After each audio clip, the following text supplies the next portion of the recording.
My name is Francesco Sindico. I'm the co-director of the Strathclyde Center for Environmental Law and Governance, and I'm here to present the webinar on the LLM in Global Environmental Law and Governance, one of our flagship programs here at the University of Strathclyde Law School.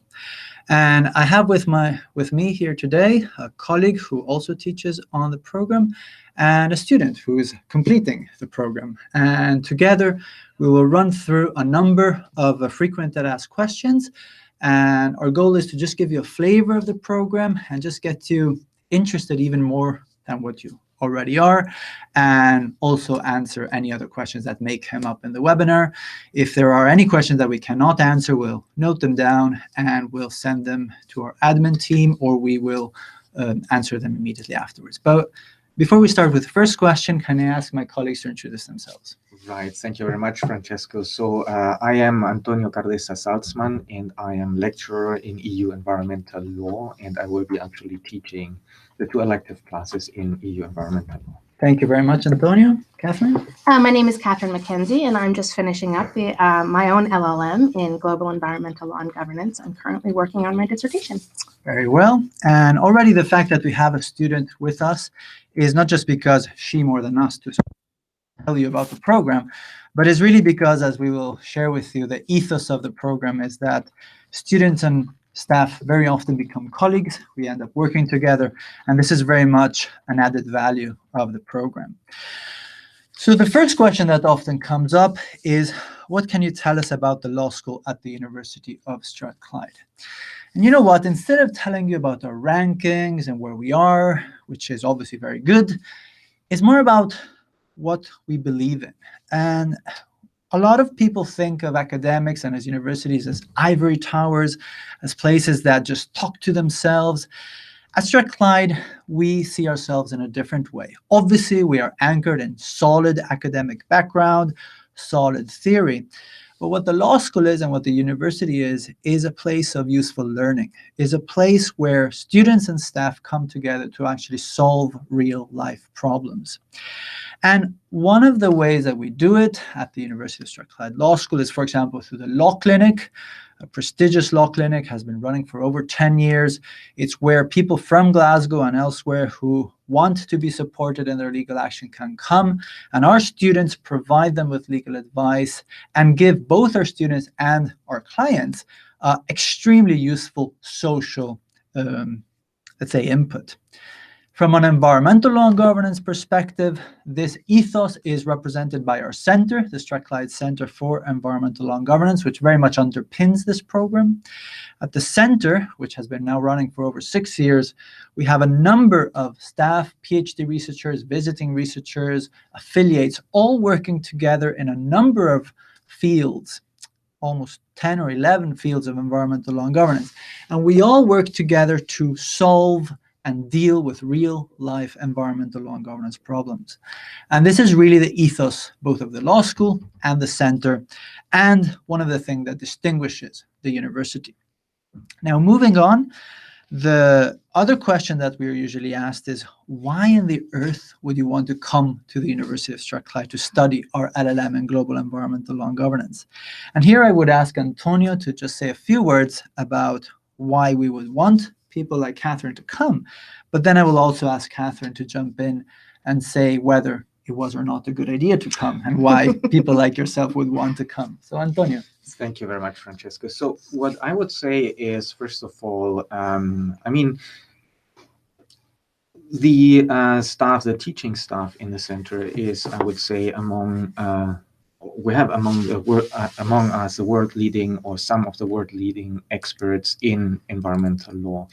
And in this sense, I would also highlight the specific perspective that the integrated expertise of all the members of the centers can bring into the program. And by this, I mean not only like an international or a specific EU perspective, but an integrated perspective of the different regulatory levels that provide this global rather than only international or European or domestic approach at environmental law. At the same time, however, I think that what makes this program particularly interesting for students is in a way also the mentality, the flair that is within the center. And by this particularly, I mean that we very much try to blur the boundaries between the academics and the teaching staff and the students on the other hand. And this means in particular that we not only try, so to say, to focus on a particular practical dimension to our teaching, but we also try to involve the students within our research projects, within our knowledge exchange programs. And in this way, many times, and I think Catherine can add to this, our students, more than a top-down relationship, end up having a relationship of colleagues with us. Mm-hmm. And before I ask Catherine to join in, it's important to understand that you can have world-leading staff, you can have great researchers, but if you can't access them, what's the purpose? And one of the things we pride ourselves here at Strathclyde, as Antonio just said, is that we have people like Professor Lisa Morgera, Dr. Saskia Vermeulen, top-notch in their fields, but they are accessible. And I think that does make a difference.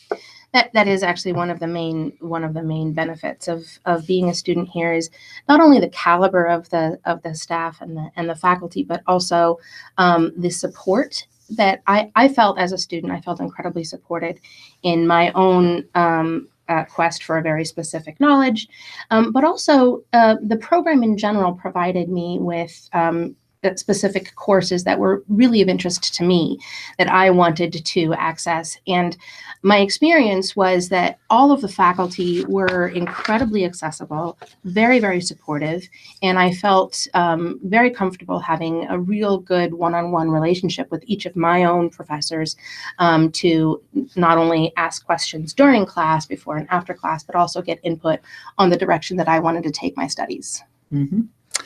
Thank you, Catherine. So moving on to a third question that often comes up is, what can you expect to study on the LLM and Global Environmental Law and Governance? Because it's all fine to say this is a great program, we have great colleagues, great students, but at the end of the day, you actually want to know, okay, what am I going to study when I come at Strathclyde? And I think we can divide our portfolio of classes into three main groups.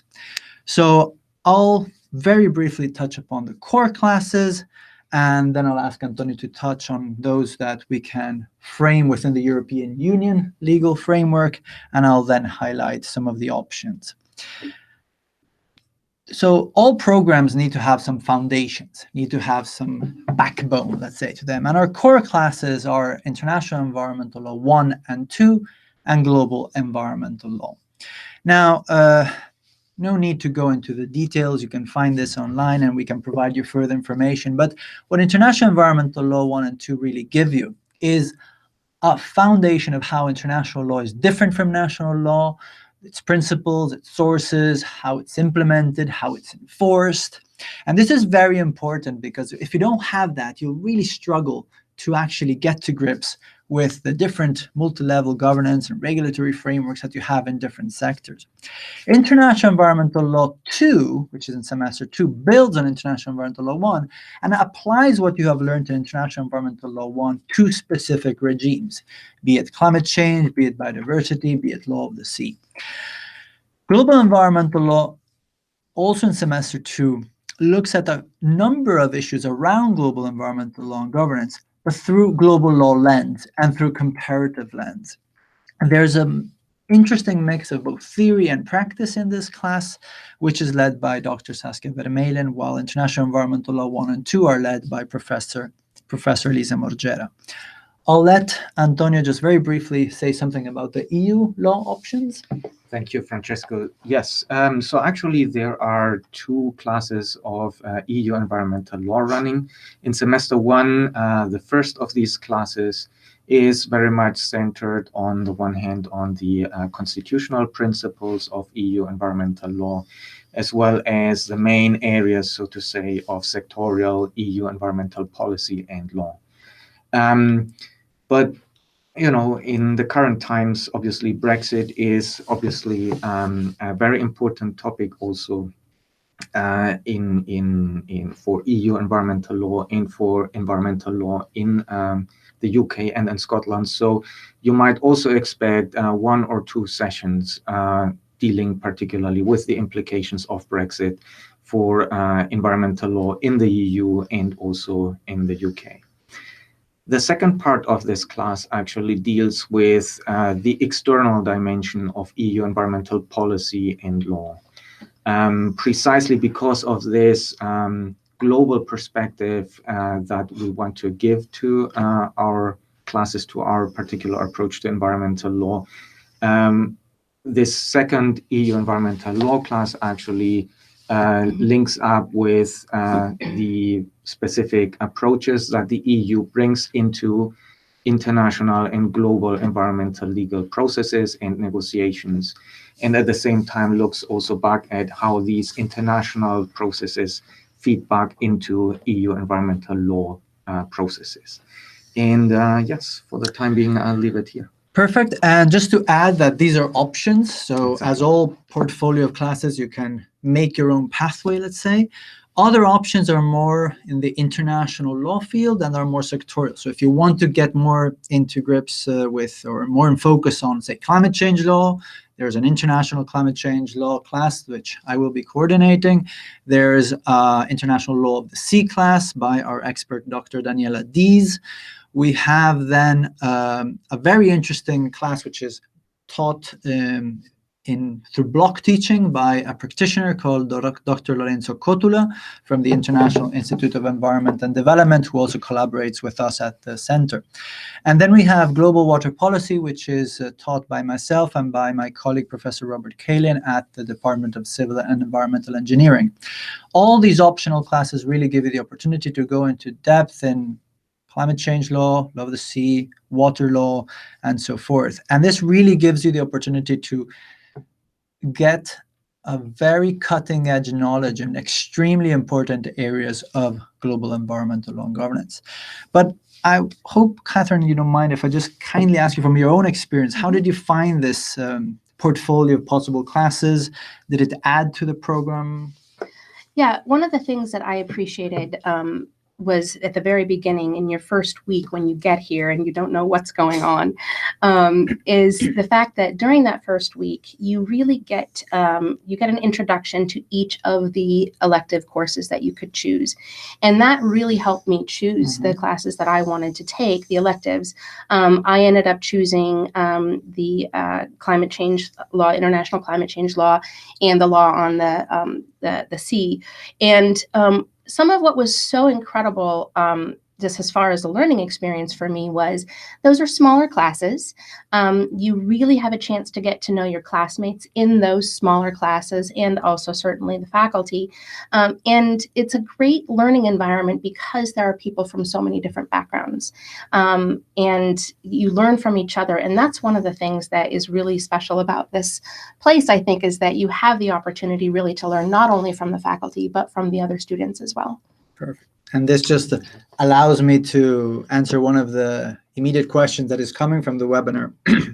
And Hannah is absolutely right. We have a very wide-ranging geographical team within the center. But one of the great things of teaching at Strathclyde, at least for me, has always been the incredible various backgrounds of countries and of backgrounds, even scientific backgrounds, of our LLM cohort. So we have had students from every part of the world, if you think. I mean, I can think of people coming from Oceania, from Latin America, from all parts of the world, and all of them added to the program. I think that's really what allows every single seminar becomes a discussion, a lively discussion, and a way to bring in also your national and your background, your perspective. So the following question that a lot of students ask, prospective students, is, what will a typical week look like for students studying this course? And to be honest, Antonio and I could tell you what we think it could look like. Yes. But again, I think it would be better if Catherine very briefly tells you what a typical, if there is anything as a typical week. Yeah, no, there is. There is actually such a thing as a typical week. So generally you'll have 2 or 3 classes per week per the semester. And the way that I organized my week was that I would, each class really does require quite a bit of pre-work. So you'll have quite a bit of reading that you're going to want to do before your class so that you can participate in the class and get the most out of it. And so the way that I structured my week is I designated about 1 day per class to do prep work and to look over what did we do in the last session, what are the readings for this coming session, and really deal with that. But one of the most important things that I felt, and I'll reiterate this again later, is that once you get to know your classmates, and because of the different backgrounds and the various experiences, both legal and non-legal backgrounds as well, we had, for each of the classes, there was a group of us that would get together before the class and just briefly discuss the readings so that we kind of knew we're all on the same page, or we all have different questions. And that made the class discussion much richer as well. Mm-hmm. So I designated a day per class to really deal with the material, and that was plenty for me to really have a good understanding of the material before the class. But then there are also various events that happen throughout the semester that the center puts on, and some that the law school also puts on, and those really do enrich your experience. And so in a typical week, I would say there was maybe one event on average, whether it was a Friday morning coffee at the law school that allows you to network and get to know other faculty and other students, or a specific event put on by the center that allowed you to get to know experts and people from outside of the law school and the center. So that, I guess that's sort of a typical week. You're busy, you have work all day, every day, essentially, and then there are some programs in the evening. So that's what I would call a typical week. That's what I was expecting to hear, so thanks. But I would like to reiterate two things. One, for some students coming on the program, this will be a given, but for other students coming from other academic backgrounds, sometimes it is a bit of a shock. Postgraduate teaching is about discussing, is about bringing your own perspective to the class. And as Catherine said, and Antonio knows very well, obviously, to do that, you need to work in advance. Yes.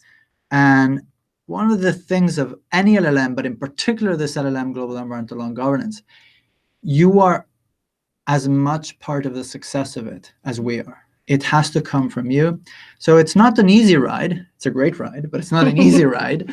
And you really have to put the effort in it. And timetabling and time management is very, very important in that sense. And the other point that you mentioned, which I would like to highlight, the program is very much linked, almost intertwined with the Center for Environmental Law and Governance.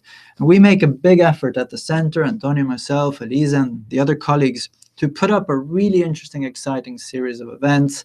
A lot of times we collaborate with other centers within the university, or with other colleagues within other universities, or even with practitioners, with practice-oriented people.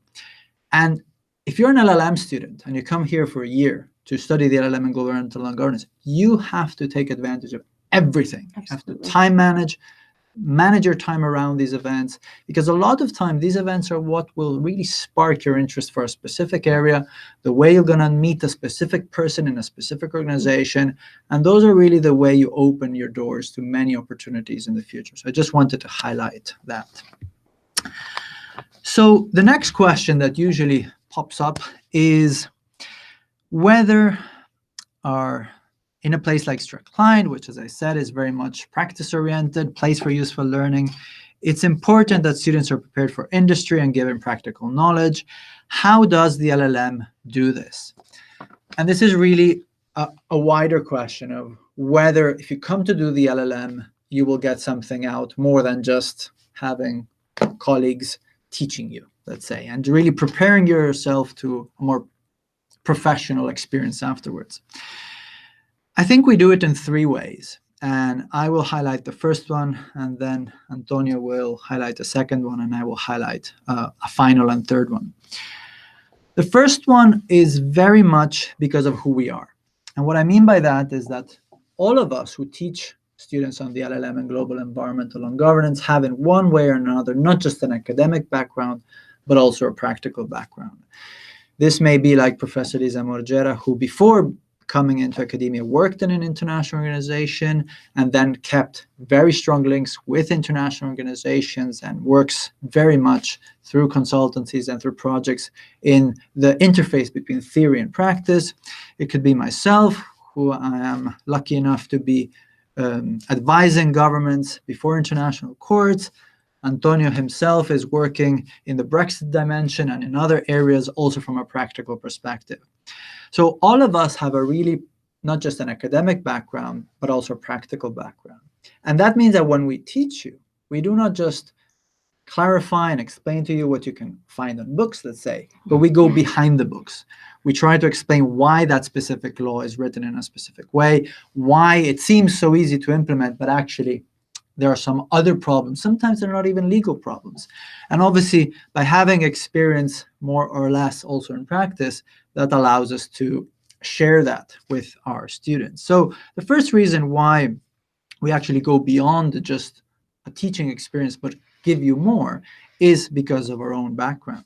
But there are other two reasons that allow us to do that. And I would like Antonio to just highlight to our prospective students what we also do. Yes. And in this sense, what I wanted to explain here is that more specifically, we try to engage, as I said previously, our students in many of the practice-oriented projects and knowledge exchange programs we are engaged in. And by way of example, I am involved, obviously, as the one dealing in the center with EU environmental law in a number of Brexit-related consultations with the Scottish government and the Scottish Parliament.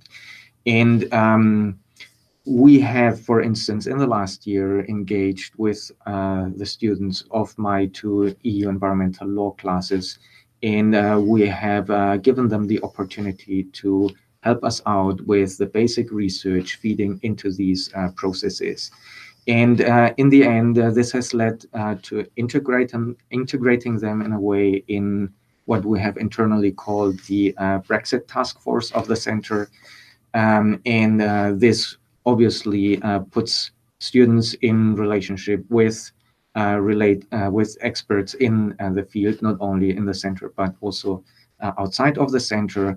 And this also translates into participation of these students in policy papers or other kind of publications that the members of the staff actually release in the context of their work. And just two other examples that come from my own work, and one I was lucky enough to actually work and continue to work with Catherine. At the center, we're running together with the University of Geneva a global project on climate change and litigation. And Catherine has helped a lot on that program and project, and hopefully has gotten more than what she would have had only as a student on a normal LLM, let's call it like that.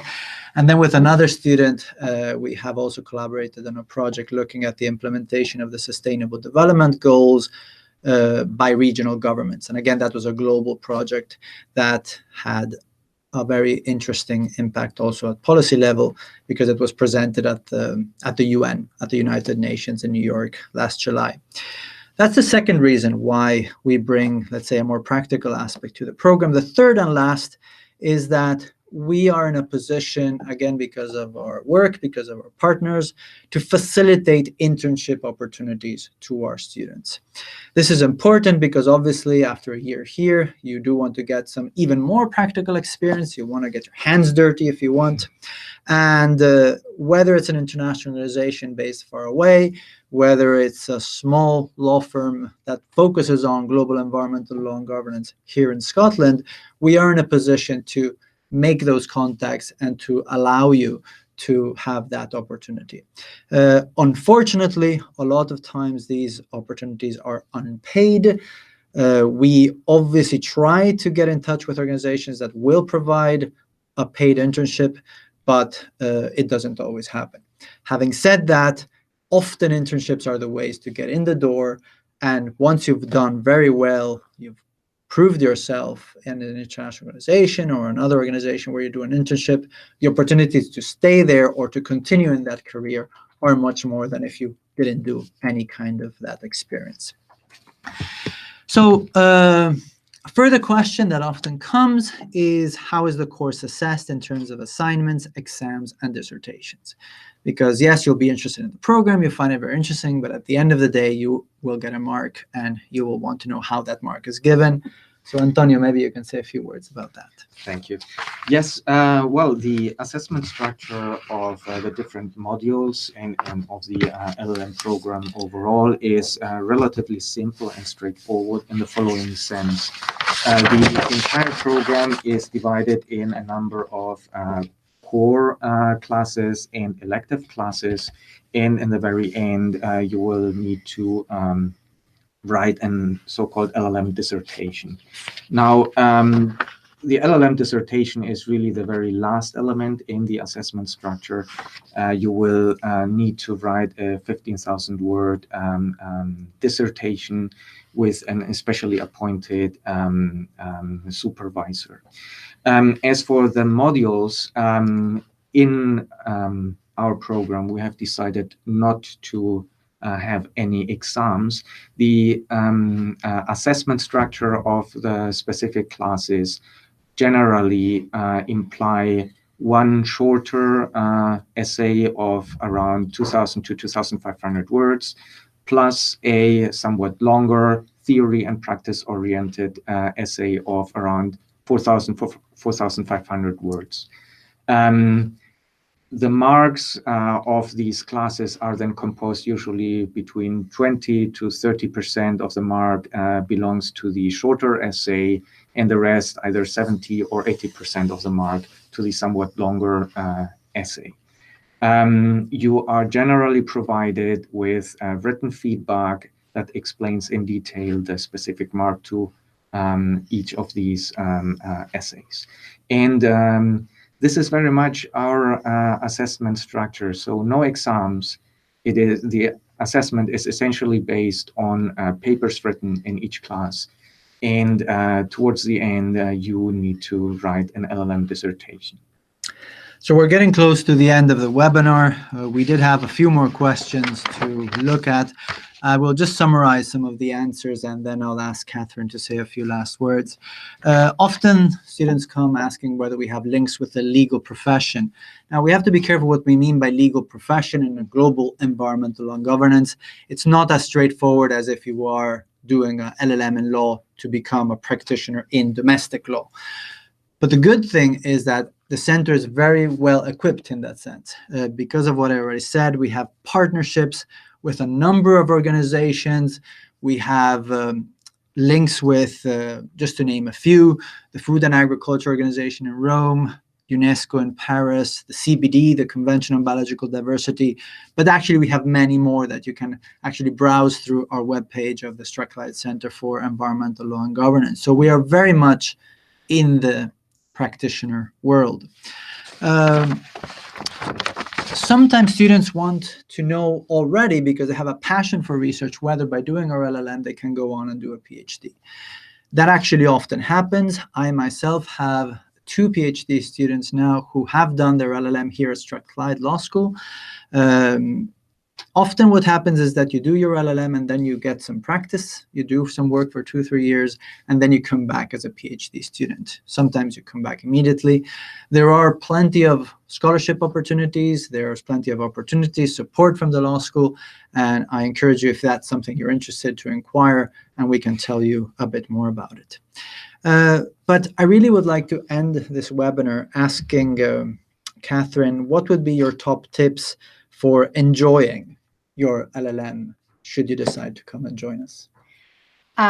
Well, I think one of the first tips that I would mention is get to know your classmates. Not only do the faculty and staff have incredibly diverse backgrounds and experience, but so will your classmates. And there are going to be people in the LLM that have legal backgrounds and that don't have legal backgrounds. Some of my classmates have scientific backgrounds, which is incredibly interesting. I myself have a legal background. And so getting to know your classmates and spending time with them. As I mentioned earlier, there were a group of us that actually got together before each class and just discussed the questions that we were going to be discussing in class. And it really just helps clarify clarify other perspectives, and shows you that yours might not be the only the only perspective out there, and it really does enrich the learning experience. Get involved. Absolutely get involved with the center. Attend events. You have so many opportunities to get to know external practitioners, the experts that we have here internally, and to build your knowledge. Find an area that you didn't know you were really interested in before, and really just the opportunity to network and get to know the faculty, get to know the staff. They will help you if you have questions, and enjoy it. It's such an incredible place to learn, and I have learned so many different things that I was not expecting to learn, and I found a direction of research that I'm really interested in that I didn't know I was interested in before I got here. So do as much as you can to get involved. Open yourself to all the different opportunities you have, and enjoy your time. Thank you very much, Catherine. Thank you very much, Antonio. Thank you. And we're here to answer any further questions you may have. Just send them through, and we look forward to having you here at Strathclyde.